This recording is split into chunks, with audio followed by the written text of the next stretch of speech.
Hello and welcome to NIFA's Webinar Wednesdays, a virtual series specifically designed for Nebraska communities and housing partners. Today, we are celebrating Homeownership Month with NIFA's Homeownership team. I'm Joe Spitzen, Assistant Manager of the Regional Housing Accelerator Program at the Nebraska Investment Finance Authority. Before we begin, I'd like to thank our sponsor, U.S. Bank. Our speakers today are Jacki Young and Stacy Fotinos from NIFA and Amber Marker and Courtney Lyons from the Nebraska Housing Developers Association. Also with us is Susan Poulos of NIFA. Susan is behind the scenes helping to monitor the chat and answer questions. Attendees, please save your questions until the end of the presentations. You can use the question feature at the bottom to input your questions and we will hold them until the end. If you would prefer to ask your question out loud, simply raise your hand and we can unmute you. But keep in mind that the webinar is being recorded and will be made available online. Just a bit of housekeeping before we continue on. I'd like to remind everybody that the Emergency Rental Assistance Program is live statewide. For more information, to include learning how to apply based on your location, please go to coronavirus.nebraska.gov. Also, we've changed how we send our email updates at NIFA. To make sure you're receiving our latest news and updates, please go to nifa.org and click Sign Up for NIFA News. Our first speakers today are Jacki Young, NIFA's Chief Homeownership Officer, and Stacy Fotinos, our Homeownership Operations Manager. Jacki has been with NIFA for 38 years. Her main responsibilities include the administration of our homeownership program and leading a team that provides support for approved participating lenders, real estate professionals, and other housing partners. She works closely with NIFA's marketing outreach teams to spread the word about affordable housing financing options for homebuyers in Nebraska. Stacy has over 20 years of experience in the mortgage lending industry. Her background includes providing support and training for processing and compliance teams, development of internal procedures, and management of loan pipelines. Her current responsibilities at NIFA include the management of our compliance review process and supervision of our compliance review team. All right, Jacki and Stacy, the floor is yours. Thanks, Joe. Thanks, Joe. You want to go ahead and pull up our presentation? That would be great.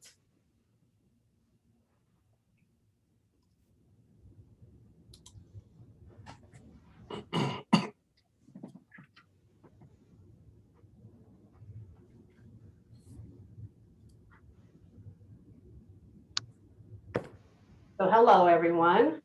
As Joe said, I'm Jacki Young, Chief Homeownership Officer with NIFA. It's good to be here with you today to celebrate Homeownership Month. The NIFA team knows a little bit about home ownership as we have been helping first-time home buyers for over 40 years. Our program rates are as low as they have been in our history, which is a great time to purchase a home. However, the shortage of inventory and the strong sellers market that we're in are presenting big challenges for first-time home buyers. So Stacy and I are going to be going over the NIFA presentation, and we will definitely have time at the end to answer any questions that you have. Next slide, please, Joe. So this just kind of walks you through the NIFA process. So we do receive many calls from potential home buyers. So this is kind of, we'll just start out with a call comes into our office to our homeownership team. So our team kind of provides, a little bit of information about the program. And then they do refer the potential buyer to our nifaloan.org website, where they can check their, there's an income eligibility tool out there where they can put in their household income to determine if they are below NIFA's maximum income limits. And then we have them connect to take a homebuyer education class. So that is the first thing that we want them to do, is to take that homebuyer education class, because that'll give them a good indication or not of whether they are ready to purchase a home or not. So once they take that homebuyer education class, then we have them meet with one of NIFA's loan officer specialists and be pre-qualified or pre-approved for a loan. That's extremely important in today's market. And then once they have met with a loan officer specialist, then we recommend that they meet with a real estate agent specialist. So these things need to happen before they meet with a real estate agent and start shopping for a home. So once they find a home, they write a purchase agreement. Once that purchase contract is accepted by the seller, the actual loan application process begins. And at that point, that is when the lender reserves a loan in NIFA's system that's called Lender Online. And we do review all of our files pre-closing for approval. So the lender submits the paperwork to our office for review. We like to see that at least 5 days before closing, so we have time to clean up any conditions or anything like that. And then once all the conditions are cleared, we issue our approval to close. And kind of at the same time, the lender is also doing their own internal underwriting approval to make sure the loan meets agency underwriting guidelines, whether it's an FHA loan, a conventional loan, a USDA loan, or VA loan. Then once NIFA has approved the loan and the underwriter has approved the loan, then the borrower is ready to close and get the keys to their new home. So that's just kind of a general overview of NIFA's process. Next slide, please. All right, this is where I get to take over for a little bit. As Jackie said, thank you everyone for joining us today. This is Stacy. I am the Homeownership Operations Manager, and I'm going to take you through the next few slides. So let's talk a little bit about the profile of that NIFA borrower. Can I have you advance one, Susan? Thank you. Our borrower eligibility. Please know that any occupying borrower and non-purchasing spouse must be a first-time home buyer to qualify for our program. The loan must also meet our NIFA income and purchase price limits. They must also meet program and agency credit overlays, especially with respect to credit score and debt to income ratio. And as Jackie mentioned, every borrower in our program must complete a homebuyer education course prior to closing. It's important to know that once that homebuyer education course is completed, that certificate is issued and the certificate is valid for 12 months from the date of issuance. So we can't stress enough the importance of homebuyer education. I'm going to have you go ahead and advance, Susan. Our definition of a first-time homebuyer is that a borrower cannot have owned a home and lived in it as their principal residence within the past 3 years. We do allow for investment property ownership that is acceptable to us as long as the borrower has not occupied it as their primary residence in the past 3 years. So that is important for people to know. We do have some exceptions to our first-time homebuyer requirements. Situations like divorce, job relocation, a forced job relocation, something that had to do with a natural disaster. If the borrower is purchasing a property in a federally designated target area, or if the borrower is a qualified veteran. Those are all exceptions to our first-time homebuyer rule. I'll let you go ahead. Thank you. Exciting stuff for us. April 1st of this year, we made some changes to our eligibility income, and we are very excited about those changes. So now, the income that is included in our household income calculations are for the borrower, the co-borrower, and that non-borrowing spouse. We have found that this was something that definitely needed to happen. With that, we no longer include non-borrowing occupants in the household income calculation. The only time we include a non-borrowing occupant is if that person wishes to take title to the property. And so if that happens, we do require that income documentation is provided. We are hoping that that restriction or that change will open up the possibility for more people to participate in our program. Go ahead and advance, Susan. Sorry, I got a little ahead. Household size. With the change in eligibility income, we made some changes to how we view household size. So we do look at the borrower, the co-borrower, and that non-borrowing spouse to be included in the eligibility income and also in the household size. We will not ever include a co-signer to the transaction or a non-borrowing occupant not taking title in that eligibility income or household size. We do include dependent children of the borrower that are under age 18. We don't need their income any longer. We do include them in household size. If you have dependent children of the borrower that are 18 years and older living in the home with you, we don't need their income for eligibility, but we will not include them in household size as well.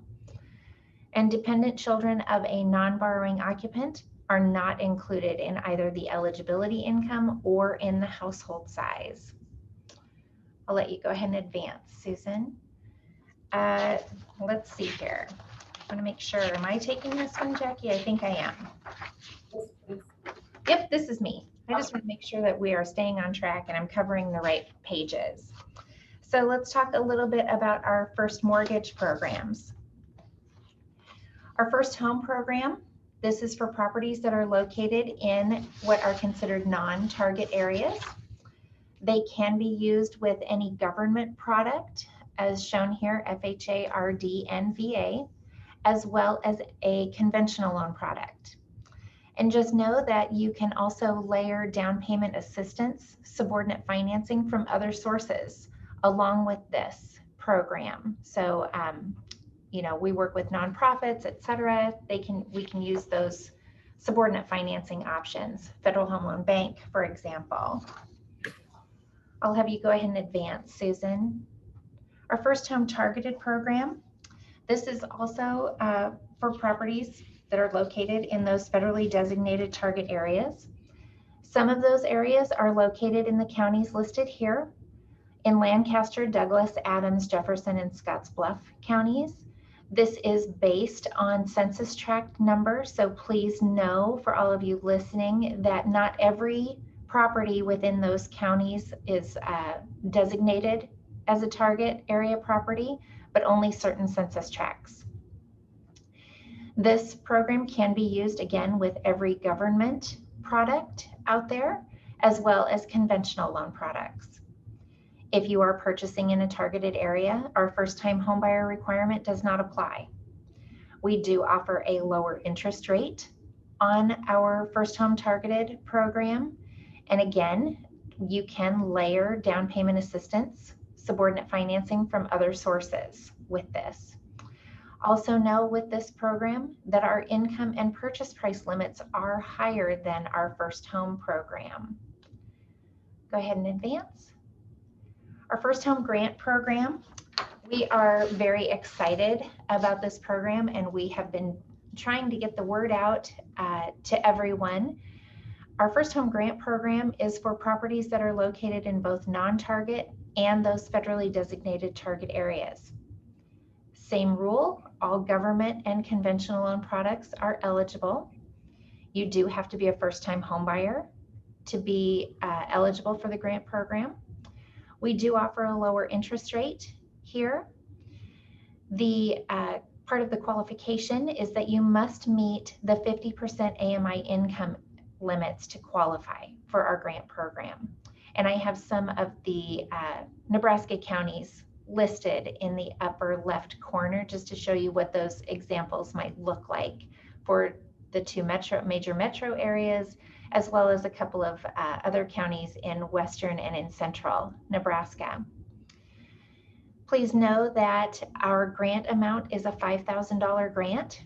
There is no repayment required on those grant funds, and you can layer those grant fund down payment assistance with other subordinate financing sources.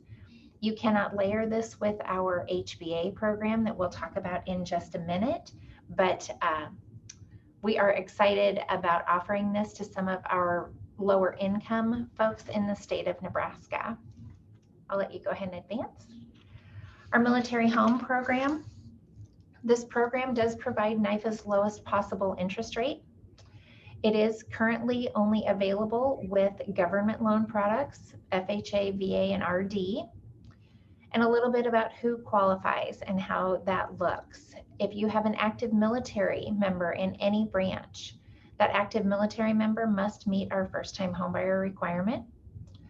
Our National Guard or Coast Guard members, they also must meet our first-time homebuyer requirement. And please know that when NIFA receives a pre-closing package from a participating lender, we do require a copy of their NGB 22 or a DD 214 along with that package.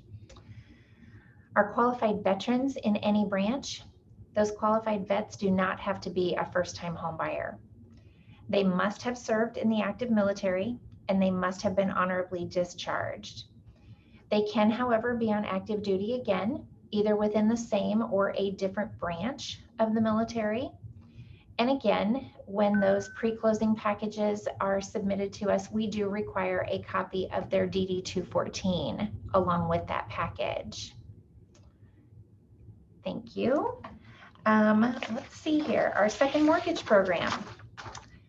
Pretty excited about this opportunity also. Susan, I'll have you go ahead and advance.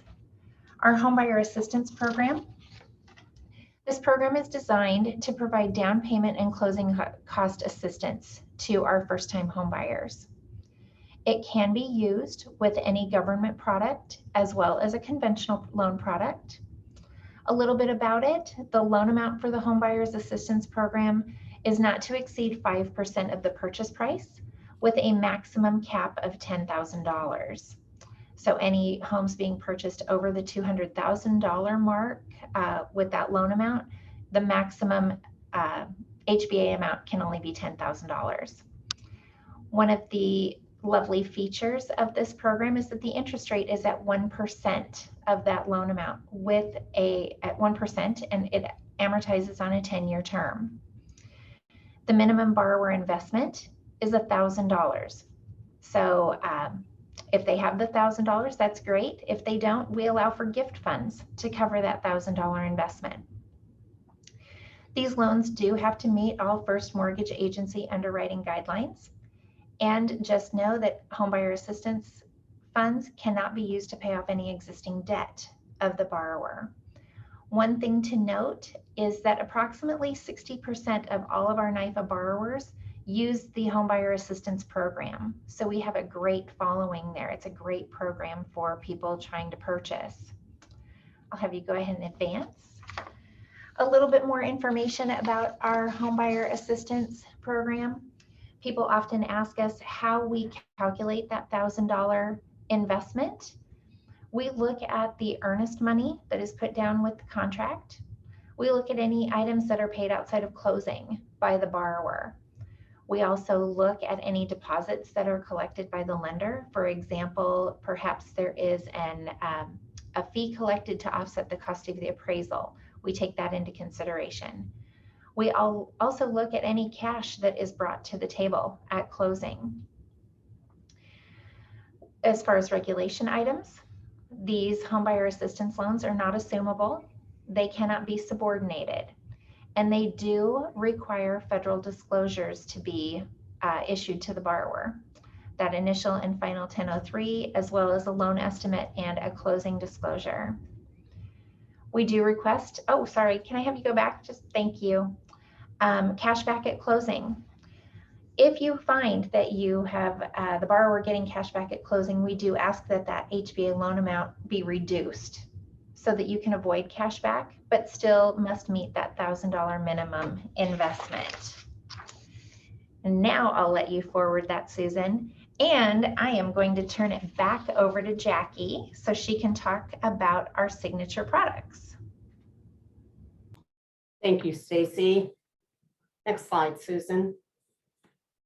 So this is just a chart that breaks down our loans by loan type. So as we've been talking about, we offer government loans, and those are the FHA, USDA, Rural Development, and VA. And then we also have a conventional product that is just specifically for housing finance agencies like NIFA. The product is called HFA Preferred. And I just want to point out that I think there's still a lot of thinking out there that when you think about a NIFA loan, you think government loans only. And, that was true from like 1980 up until 1996. That's all we did was government loans. But in 1996, we added a conventional product. So we've been offering conventional loans, low down payment conventional loans since 1996. And I can tell you over the past 2 or 3 years, we are seeing more conventional loans with our program than government loans. So, and this is over the last 12 months. You can see that almost 50% of our loans are with conventional financing. Next slide, please. So this is just some of the benefits of doing a conventional loan in connection with the NIFA program. So, and these are some benefits that you will not find outside of our program in some cases. So the HFA preferred product only requires 3% for a down payment. And we offer Fannie Mae and Freddie Mac loans, and they both allow gift funds for the entire 3% down payment in some situations. As Stacy talked about, our Homebuyer Assistance Program, you can use that program in connection with a conventional loan, and you may only need $1,000 for a minimum investment. Reduced mortgage insurance. So NIFA is all about affordability, and this is where reduced mortgage insurance can help keep payments affordable. So under our program, if the borrower has income at or below 80% of the average median income, then they qualify for lower mortgage insurance premiums. And I can tell you that is about 75 to 80% of all of our borrowers do fall below 80% AMI. And then there's different MI options that are available. The most popular one is a monthly MI, but single premiums are also available. A single premium can either be paid as a closing cost, it could be financed into the loan, or it could be paid as part of seller concessions. Unfortunately, we are not seeing very many seller concessions going on in this market. There are no loan level price adjustments, or what we call LLPAs. So when you look at NIFA's rate sheet, it's the same rate for everybody. It doesn't matter. It's not based on credit score or other factors. So our rate is all inclusive, which is different than what other lending institutions do. And like I said, we offer the same rates for all borrowers as long as they meet our minimum 640 credit score requirement. And then I mentioned that we do Fannie Mae and Freddie Mac loans. We added the Freddie Mac product last year. We're starting to see a little more usage, but it's good for lenders to be able to offer both Fannie Mae and Freddie Mac because they do have different, they look at different underwriting situations in a different way. A couple examples. One may be more friendly when it comes to self-employed borrowers, the same way with student loan debt. So that's just some of the benefits of our conventional product. Next slide. So this just is an example of a $150,000 loan amount. And we're just kind of breaking it down, just showing you the comparison of the MI savings. You can see in this case, it's not a lot, but every little bit adds up. And of course, as the loan amount increases, then you would see more of a savings in that MI premium. Next slide, please. So NIFA does have credit underwriting overlays. And so we do have a minimum credit score of 640 for conventional and government loans. You can see we do have between a 640 and a 659 credit score. There is a maximum debt to income ratio of 45%. And then borrowers with credit scores above 660, the maximum DTI goes up to 50%. I can tell you that our average credit score over the past couple of years is 719. Our average debt to income ratio is around 38%. And then I do want to point out that we do allow manual underwriting in some situations. And this would be like for borrowers who have not established a credit score, so no score borrowers. I can tell you typically that's been less than 5% of manual underwriting for our program over the last couple of years. Next slide, please. So our purchase price limits. So we were excited a month or two ago to increase our purchase price limits. So they previously were $283,000, but they did jump up to $311,000. And like I mentioned, buyers can put as little as 3% down if they're using a conventional product.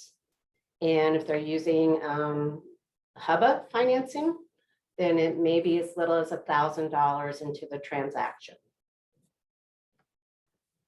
Next slide, please.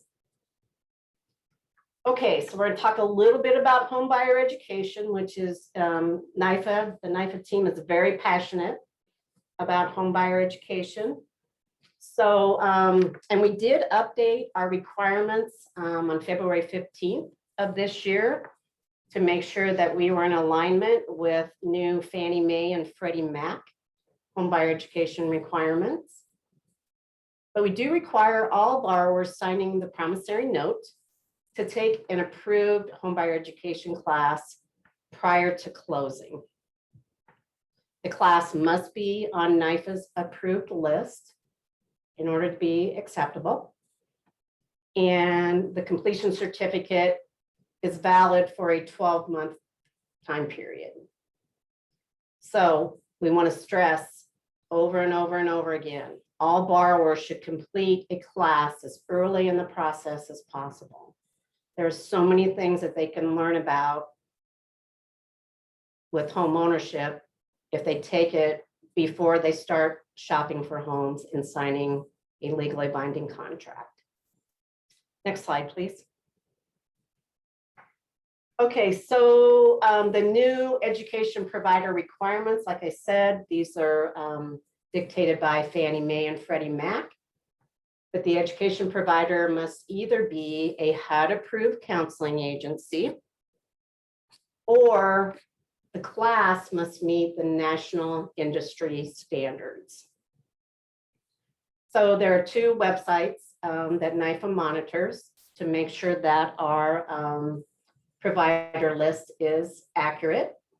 So one resource is the HUD website, and the other is the National Industry Standards for Homeownership Education and Counseling. So when we take a look at home buyer education, we have three buckets, 4%, and this is from over the last 12-month time period. So 4% of all of our borrowers took either a REACH face-to-face class, or they partnered with a REACH affiliate to take the eHome America online class. So 4% of all of our borrowers. 24% of our borrowers took the Credit Smart class, which is online, and that is offered through Freddie Mac. And then the majority, 72% of all of our home buyers took the class through Framework, and that class is controlled by Fannie Mae. So just kind of give you a breakdown of which classes are being used in our program. Next slide, please. So this chart, so timing is everything. And it really is. So like we said, we really need the home buyer to take that class as early in the process as possible. So when we look at the last 12 months, the average number of days from when that class was completed to when the loan closes is 34 days. That's the average. So let's look at these 4 different buckets. So the first one in yellow, that's 4% of our home buyers are taking a class less than 7 days before closing. That's not okay. The blue portion, if we look at that, 50% between days 7 to 29, 50% are taking the home buyer education class. And then we get into the green, that's between 30 to 59 days. So less than 60 days, 36% people are taking the home buyer education class. And then really the area where our team is going to continue to focus on is that 60 plus days before closing. That's great to see 10% of our borrowers are taking that class. We're assuming before they sign a purchase agreement, but that needs to be more. We would love to see that number be 50%. So that just kind of shows you timing is absolute everything. So we'll continue to work with our partners to make sure that we keep improving in this area. Next slide. All right, you get me again. So let's spend a little bit of time talking about our NIFA review process. I'll have you advance, please.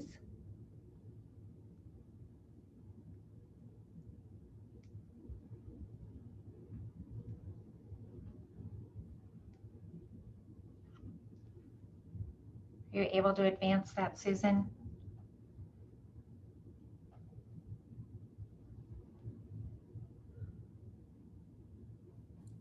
I apologize. For some reason, my computer is frozen. Joe, do you have access and can pull that up for them? Yep, I have mine open and following along, so I'll switch over soon. Thank you. Thanks, guys.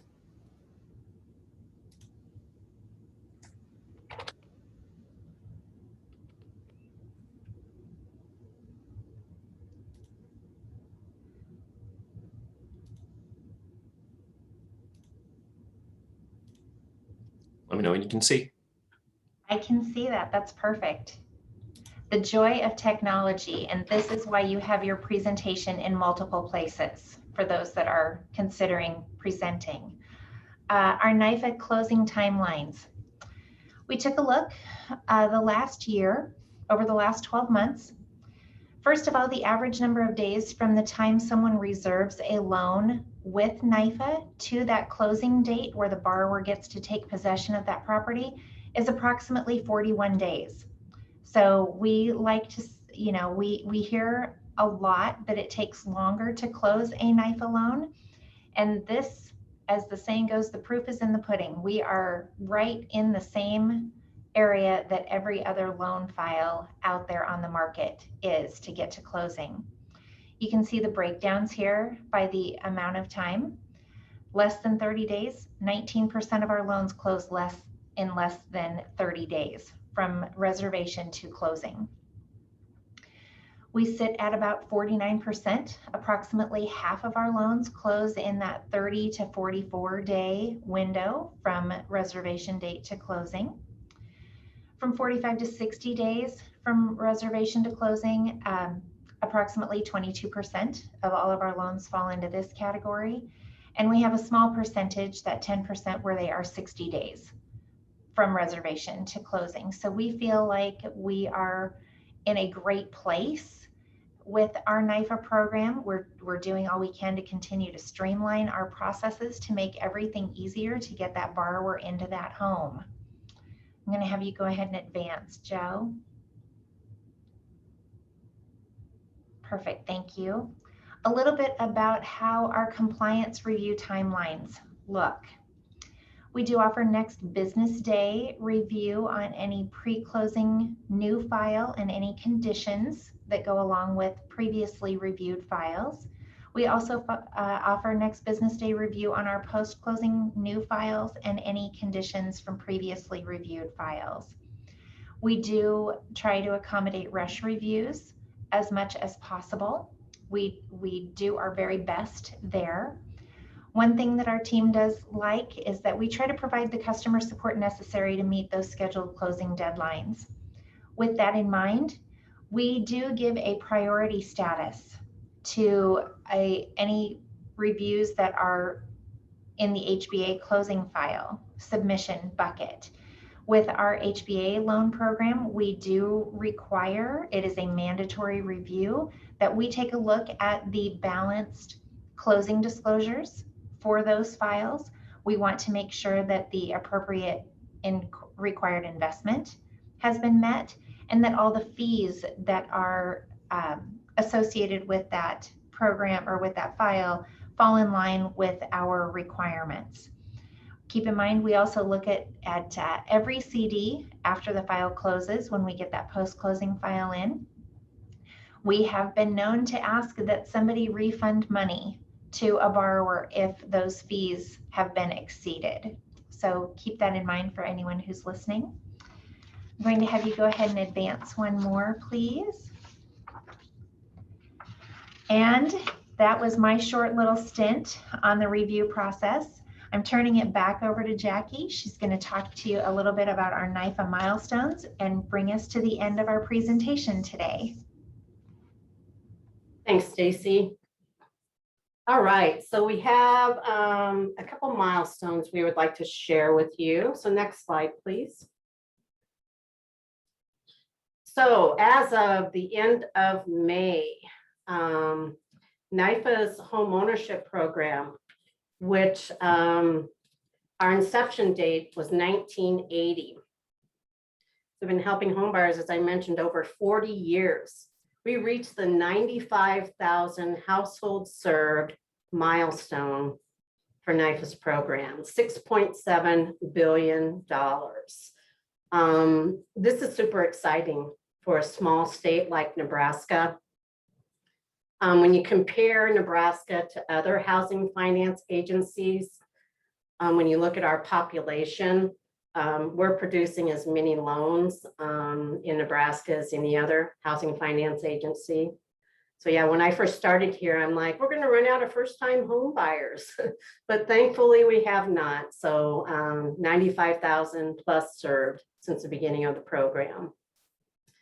Also, another exciting milestone is our Homebuyer Assistance Program. So we launched that program in 1996. So we have been providing homebuyer assistance, second mortgage loans to over 19,500 households. That's $37.3 million. So that is also super exciting. So just to kind of give you a little history, so from 1996 to 2008, the structure of our Homebuyer Assistance Program and that second mortgage was a forgivable structure with no monthly payments. So we did that from 1996 to 2008. And then when the bond market collapsed in 2008, the following year, NIFA rolled out a new structure for homebuyer assistance. And since 2009, we have been offering second mortgage loans under an amortizing loan structure. And as Stacy mentioned, we try to keep that rate as low as possible, 1% interest rate on that second mortgage that is amortized out over a 10-year period. So I think the average second mortgage payment that we see is probably in the $60 to $70 range. And then if you look at the combined total first and second mortgage loans that NIFA has assisted homebuyers with, that puts us over 114,000 affordable loans. So there's no way that NIFA could do this without all of our wonderful partners. So we would like to say thanks to all of our partners, all of our lender partners, all of our real estate agent partners, our nonprofit organizations, anybody who's involved with affordable housing. Thanks for all of your help in reaching these milestones. Next slide, please. So this just kind of shows you where our loans are coming in over the past 12 months for our program. This is over 1,200 loans. So you can see we have good representation across the state. There are always a couple areas where we would like to see more loan production from, but a good representation across the entire state.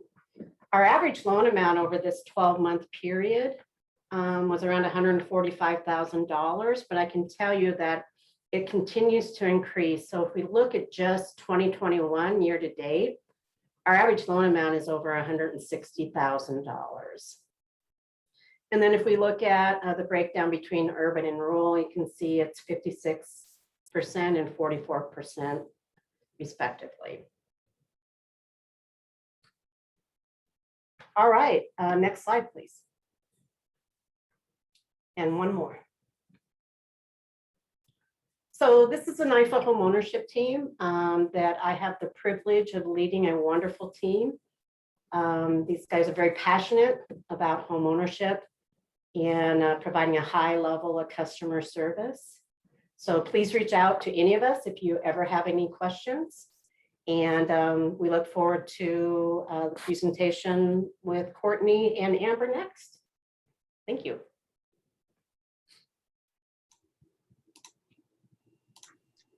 All right, thank you both so much. Next up, we have Courtney Lyons and Amber Marker from the Nebraska Housing Developers Association.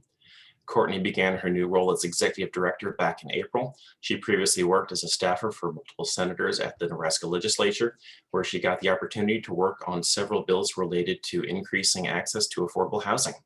She has also worked in development and grant writing for several area nonprofits. She holds a bachelor's degree in political science and a master's in sociology, both from the University of Nebraska at Lincoln. Amber has been deputy director since July 2013 and just celebrated 15 years with the agency, having started in May 2006 as an executive assistant before being promoted to program manager in October 2007. Amber has a Bachelor of Science in Mathematics with a minor in Business Administration from Doane University. Courtney and Amber, it is all yours. Thank you for the introduction. Can you see my screen? I can see it. Perfect. So thanks for the introduction, and thanks to NIFA and everyone over there for giving us the opportunity to present for Homeownership Month.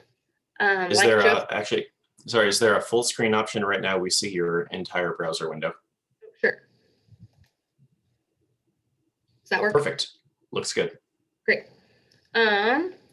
Like Joe said, my name is Courtney Lyons. I'm the executive director of the Nebraska Housing Developers Association. So what we have planned really briefly is I'm going to do a quick intro of NHDA and then go over some of the policies that we work on that support homeownership. Then Amber, our deputy director, is going to go over some of the programs that we administer that support homeownership.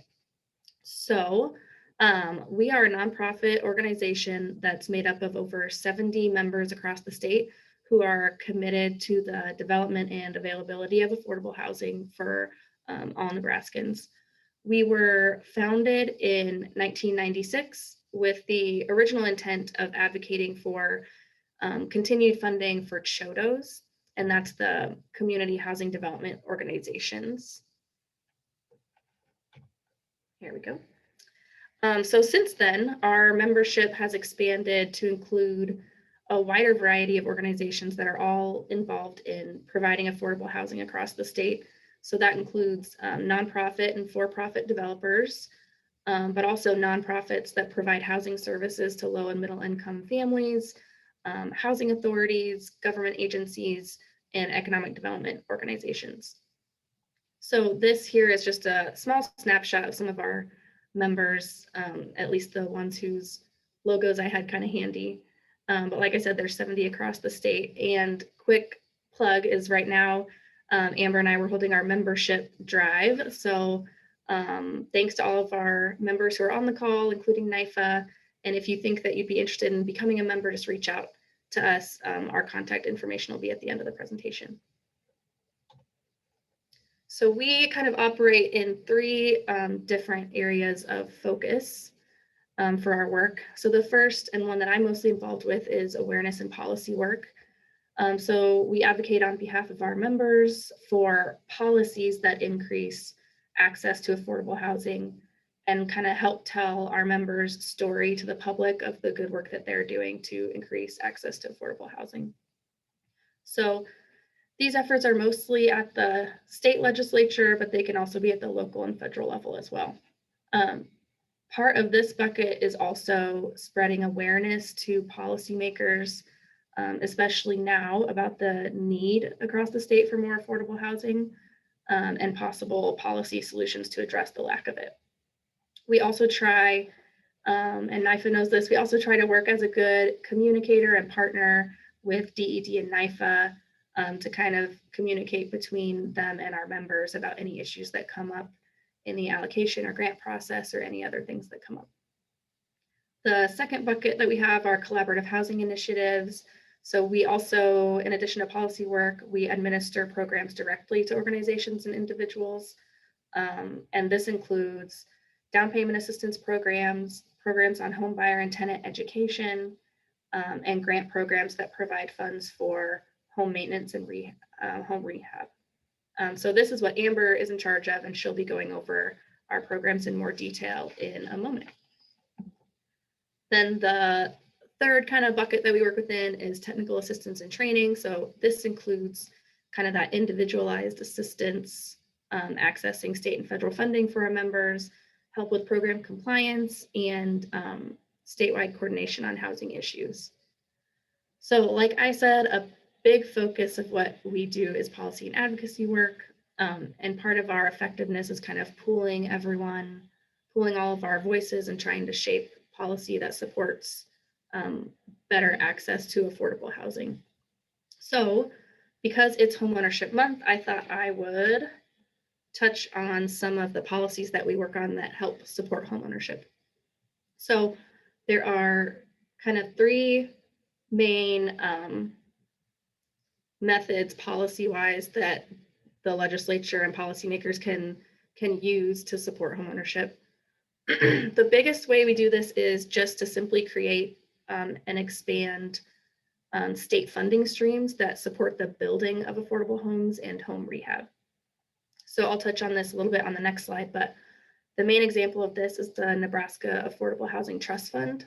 So this is when policymakers recognize that the most direct way to get at the problem of no affordable homes is just simply fund it directly by giving money to organizations, usually through grants and tax credits, to address the lack of affordable housing.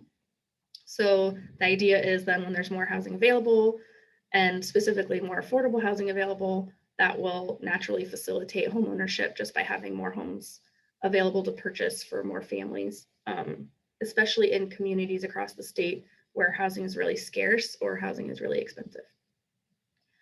The second way, and one that's kind of becoming more popular with policymakers, is to ease housing development through decreased regulation and then what's called upzoning. So where more housing options are able to be built in more places in cities. So this would be things like missing middle legislation, where you would allow things like fourplexes or townhomes to be built in areas that are usually restricted just to single family housing. So in this way, you're giving communities and developers more ability to respond to increased demand in a more efficient way by increasing the density. So this type of legislation can also make owning a home more in reach for different kind of demographics that isn't just that nuclear family. So like young professionals or older people who might not necessarily want a single family home with like a big backyard. So then the third kind of bucket of policies that we work on for homeownership, it was just simply providing funds directly to home buyers to purchase or stay in their homes. So this is usually in the form of down payment assistance, but it can also be things like helping finance home repairs and things like that. So this is obviously, it's a less long-term solution, but it's important to, as NIFA knows and talked about, get over that initial hurdle of that high cost of getting into a home so that more low and middle income families have that stability and that growing asset of owning a home. So here are some probably familiar examples of policies at the state level that support home ownership, mostly through, like I said, that first bucket of funding development of affordable housing directly. As most of you probably already know, the Nebraska Affordable Housing Trust Fund and protecting access to those funds was the reason that NHDA was started, mostly, and then it's still a big part and major focus of what we do every year. It's the state's largest resource for affordable housing development. It was created in 1996 through LB 1322, which created the Nebraska Affordable Housing Act. Also, as most of you probably already know, it's paid for through the documentary stamp tax. So anytime real estate is transferred from one party to the other, there's a tax of $2.25 for every $1,000 of value. And then, so on a $200,000 house, that's about $450. And then 95 cents of that, so $190 on a $200,000 house would go directly to the trust fund. So for me, coming from working at the legislature, I recognize and appreciate how much of a big obstacle that probably was to get this one dedicated funding stream specifically to go towards affordable housing. So then in recent years, we've added to the trust fund by creating the Rural Workforce Housing Fund through the legislature in 2017. Then just last year, the Middle Income Workforce Housing Investment Fund.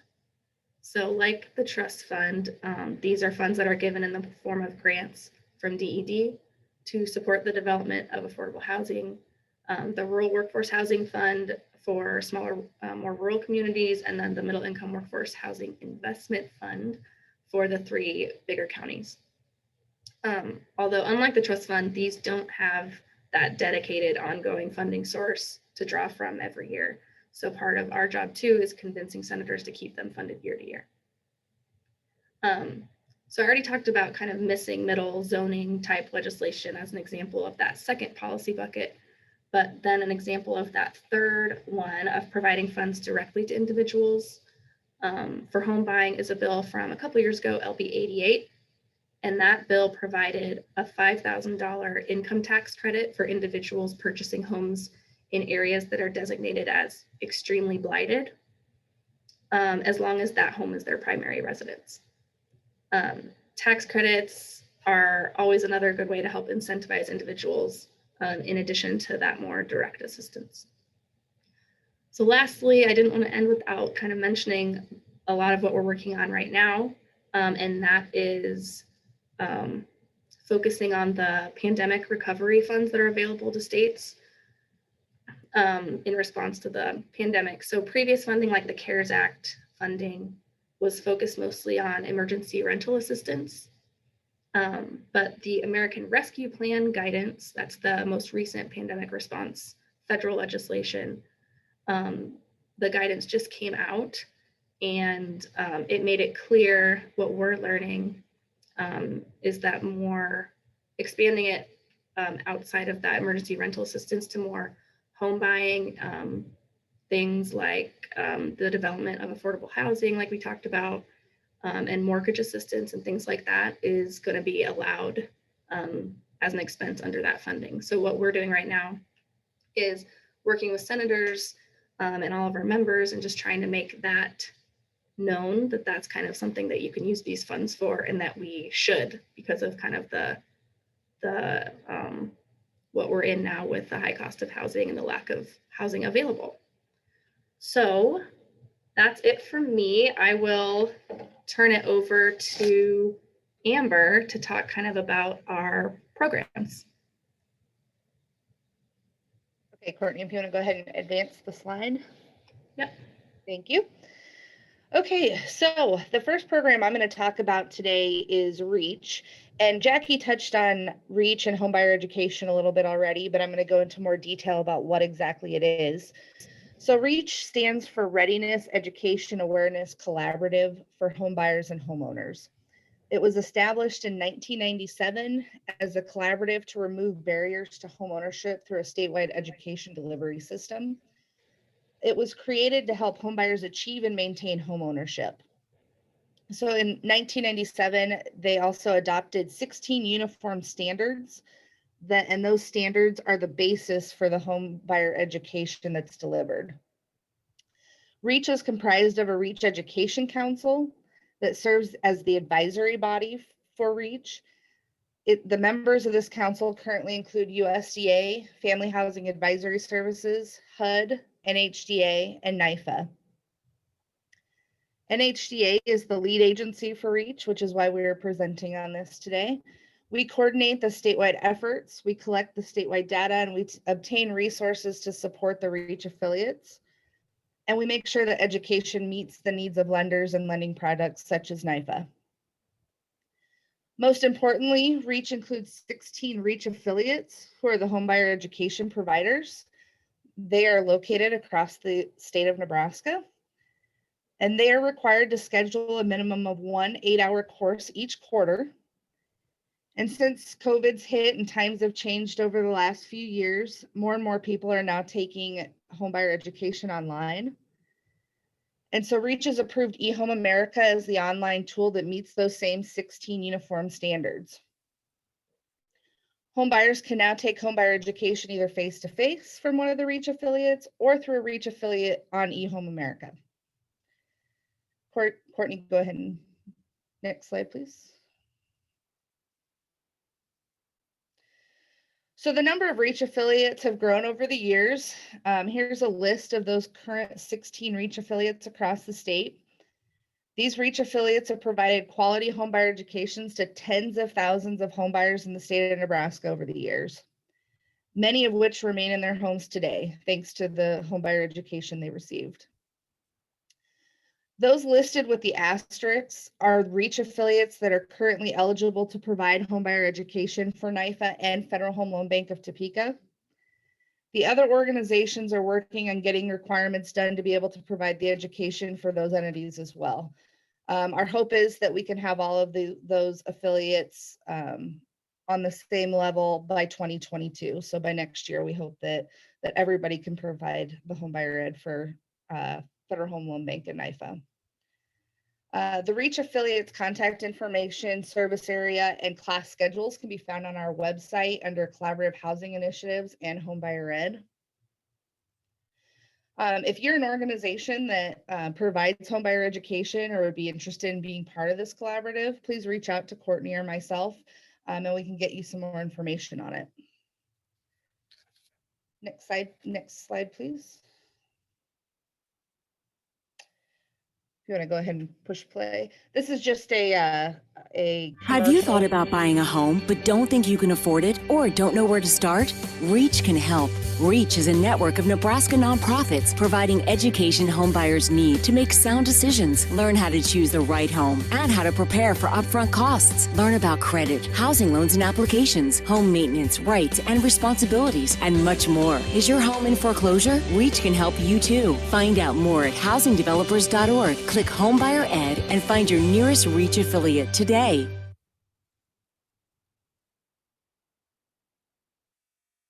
So that's just a little video that we created to try to get the awareness out of the homebuyer education more to the general public. It can be found on our website. We did have it on a few TV stations for a while, but REACH is a great program. NIFA has supported REACH for a very long time, and we hope to provide continued education for NIFA for years to come. One of the nice things about REACH is that it is very in-depth and covers a lot and takes quite a bit of time to complete. So it's very thorough, and they're definitely getting lots of information when they take the homebuyer education. Courtney, next slide, please. Okay, so the next program that I'm going to talk about is our First Down program. First Down is a very successful statewide down payment closing cost assistance program that we've been administering since, I believe, 2005. This program is grant funded through Federal Home Loan Bank of Topeka through their affordable housing program. We can apply thanks to First National Bank of Omaha. They are gracious enough to be the Federal Home Loan Bank member applicant for us for our grant. And over the years, we've provided assistance to over 600 home buyers, most of which were first-time home buyers. But more recently, we've changed our guidelines, and you don't have to be a first-time home buyer to access these funds. And many of these home buyers would not have been able to reach home ownership without this assistance. This most current round, we were awarded $750,000 to provide $6,000 to 125 home buyers across the state. The $6,000 is forgiven at a rate of 1/60th each month. So if a home buyer lives in the home for 5 years, it's completely forgiven. There is a lien placed on the property after closing, and there are fees associated with the program. So the home buyer generally nets about $5,000 of assistance. The home buyers must take home buyer education through one of those REACH affiliates that are designated with that asterisk. And all home buyers must be at or below 80% AMI and meet 2 targets. Applicants must work through one of our NHDA nonprofit members to apply, or First National Bank of Omaha if they're using them as their first mortgage lender. The NHDA nonprofit member, or FMBO, will submit an application to us on the home buyer's behalf. And almost always those nonprofit members are the REACH affiliates that are providing the home buyer education to them. Next slide, please. Here is a list of those targets where they have to meet 2 of them to be eligible. So you have special needs, which includes 55 plus, disabled, persons recovering from physical or alcohol or drug abuse, or a person with HIV/AIDS. Large unit, so the home must be at least 3 bedrooms or larger. Federal Home Loan Bank Topeka member financial participation. So on Federal Home Loan Bank's website, there's a list of all of their members. So if one of those members is originating the loan, then that would qualify as one of the targets. A military veteran located within a neighborhood revitalization or stabilization plan, and abatement of hazardous environmental conditions. Most of the time, it's a radon mitigation system is the easiest to meet for that target. Next slide, please. And then the final program that I want to talk about that we are extremely excited about, it's a brand new program to NHDA this year, and it is called All Seasons Affordability Program. And this program is designed to replace old energy inefficient HVAC units. And one of the things that we wanted to do at NHDA was help homeowners with the affordability of their homes. And so we figured one of the best ways we could do that was by helping people save money on their energy costs. So this program is also grant funded through Federal Home Loan Bank of Topeka and the AHP program. And First National Bank of Omaha is also the member applicant for this program as well. We were awarded $540,000, which is an average of $9,000 per unit to do 60 owner-occupied, to help 60 owner-occupied homeowners in Nebraska.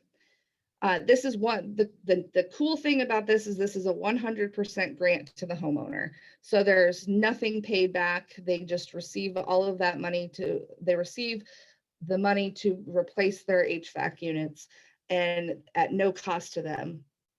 There are fees associated with the program that are taken out of that $9,000. So they generally have about $7,500 available for the actual rehab costs for the replacements or installations of their HVAC units. All homeowners must take homebuyer education through the REACH affiliate again, and all homeowners must be at or below 80% AMI and either have a special need, which we covered earlier, or which includes being 55 plus, or housing rehab must be 3 bedrooms or larger. So they have to meet at least one of those 2 targets. Next slide, please. So in order to be eligible, the old units must be out of warranty and be operating at less than 92% efficiency for the furnace and less than 13 SEER for the AC. And then we will do our best to install the highest efficiency we can with the money available. But the new units that we put in will be at least 92% efficient for the furnace and 13 SEER for the AC. And then applicants, different from First Down, applicants will work directly with us for this program. So for many of the applicants that we've received so far, I just could not believe how many don't even have an existing HVAC unit. They've just been using window air conditioners and space heaters. And I can only imagine what their utility costs are and how and even how dangerous it is for them to have those space heaters all over their home. So it just exclamation point on why this program was so important. And then our application approval process has been very quick. We know there's a lot of people in emergency situations. I get calls all the time with people. I had a 86-year-old woman say, I have no air conditioning and I'm literally dying in my home. And so we've been waiting. So we know that there's emergency situations out there. So we've really streamlined this application process. And we're essentially waiting on the HVAC professionals to have the equipment available and openings to install them. All the information and applications are available on our website at housingdevelopers.org under what we do in collaborative housing initiatives. And we do still have funding. So if you have an applicant or you know someone that might qualify, please do send them our way. We want to help as many people as we possibly can and get this money out the door so we can apply for more and help even more people. So that's all I have for my presentation.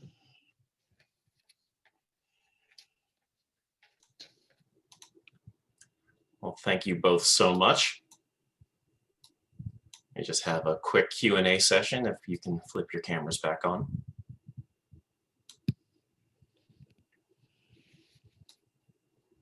All right, we had a really good question roll in. Can any of these programs assist with home modifications for wheelchair accessibility? Examples given are widening doors, bathroom modifications, entrance ramps, or lifts.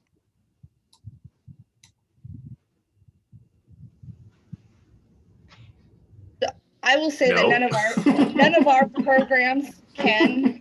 We did have a program at one time that did do that, but since then we have moved on to other things. So we do not currently have a program that would assist in that. And unfortunately, NIFA does not currently have a purchase rehab program either that's available. We do have an affiliate, Joe. I just wanted to pipe in real quick.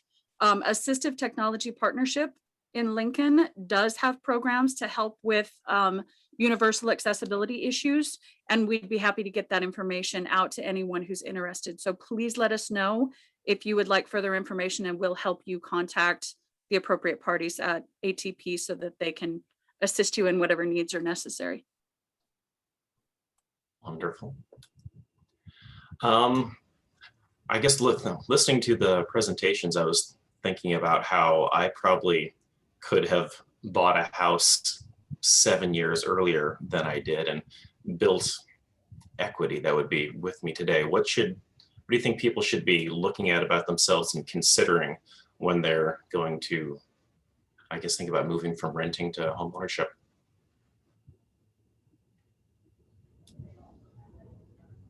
Yeah, good question, Joe. So, one thing that I would recommend that we are seeing on the underwriting side is you need to have reserves in the bank. So not only saving money for the down payment and closing costs, but that's why we're here. We have programs to help with that.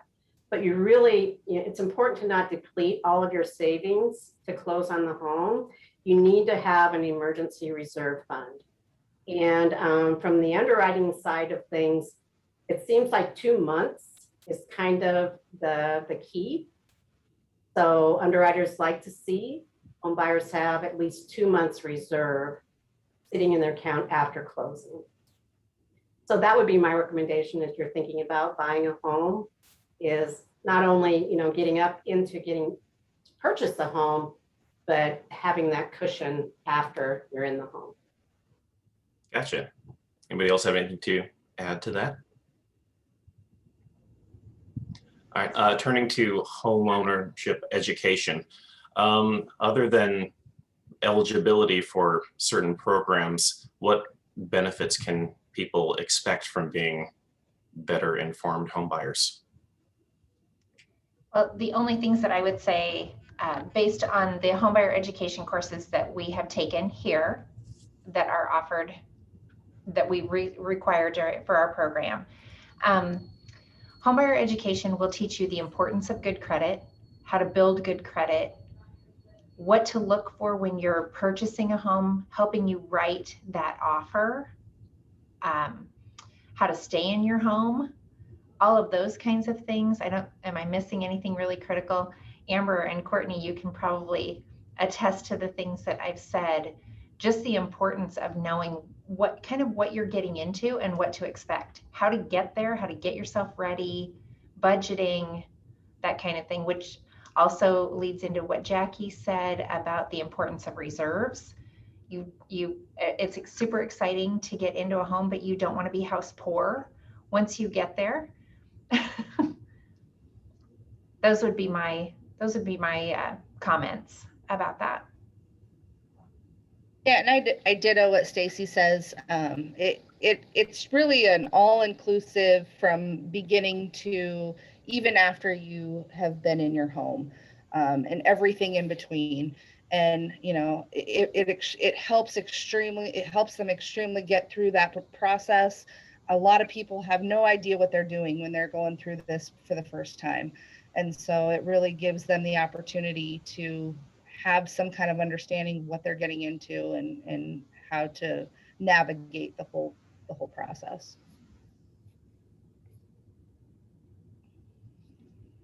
Looking at the FICO score sheet you showed earlier, the minimum scores looked around, I guess, low to mid 600s to upper 600s. And I was just thinking about, for people with low credit or even no credit, how would you recommend people get themselves into a position where they meet those requirements? Well, what I can tell you is, based on my years in a lending office, one of the great resources that's out there are your loan officers. They will take a look at that credit report, they'll pull that credit, and although they are not credit advisors, they know a lot about how that credit system works, what you can do. Do you need to pay down this debt? Do you need to open this type of an account? Do you need to reduce the balance here? Those kinds of things. From my experience, loan officers are a great resource, and they can tell you a lot about what's going on your credit report. I know that there are other agencies out there that also help with that. Jacki, you might have some names, Amber and Courtney as well, just people that you could reach out to help with that process. I'll put in the plug for the loan officers since that's my history. Yeah, Amber and Courtney, I mean, your affiliates, that's what they do as well, right? You're on mute, Amber. That's also part of what they learn in homebuyer education is what can they take a look at their credit and how can they fix their credit score? How is that credit score? How is it comprised, and what can they do to make that better? But yeah, that is one of the things that the Reach affiliates will help them with. And if that's not something they can help them with, they'll definitely, they know people in the area that can do that for them. Yeah, and something else that we do see is you may have someone who has like a credit score above 700. So you think, yeah, I've got a really strong credit score, but when the lender runs a loan through the underwriting engine, it may not get approved if they don't have enough trade lines. So that's something else, that you may have a really good score, but you only have 1 or 2 open trade lines. And so, when the trade lines are thin like that, sometimes the underwriting engines, they treat that borrower as kind of being marginal, you know? So, so yeah, I'm not saying go out and open up 10 lines of credit, you know, you want to keep that under control, but I think you need at least 2 or 3 credit lines open that you have been making monthly payments, timely payments on. So that's something else that we are seeing. Hey, wait, I'm the new kind of dumb person to this process. So are trade lines, lines of credit basically that a person has?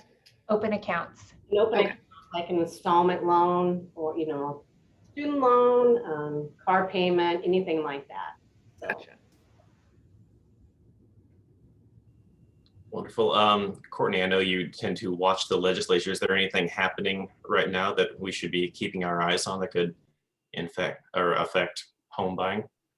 Yeah, so the legislature just adjourned their current session, but they're kind of in the time of year where they kind of decide what are the next big things when they reconvene in January for the next session. Last year, actually, they passed a big bill around affordable housing that they're just starting to implement now that has cities kind of create action plans for how they're going to increase the development of affordable housing.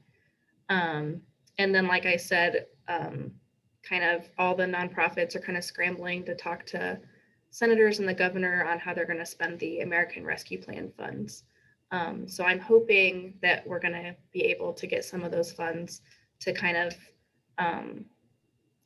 fill out kind of what Stacy and Jackie and Amber have been talking about, some of these programs that help people get into homes and stay in their homes. Well, I think that's the last of our questions that have come through. Do I have any closing statements from anybody? No, I just would like to once again thank all of our partners for all of your support and help over the years to help get us to 95,000 households served. So we're all in this together. It takes a big team to make, you know, affordable housing possible. So thanks, Amber and Courtney, for all of your support and for being here with us today. Yeah, thank you to you guys for having us on. It's been fun. Yep, thank you very much. Well, thank you for so much. Thank you, everybody who was attending. And again, special thank you to our presenters today. And thank you to our sponsor, US Bank. This webinar has been approved for an hour and a half of continuing legal education. If you're eligible for CLEs and did not enter your license number when you signed up, please reach out to us at outreach@nifa.org. This webinar was recorded and along with all previous webinars is available at nifa.org under Community Development and Training and Webinars and on our YouTube channel at NIFA Housing. Finally, please check out housing.ne.gov, a free website for listing and finding rental properties. We will see you again 2 weeks from today when our topic will be youth build. Thank you. Thank you. Thanks.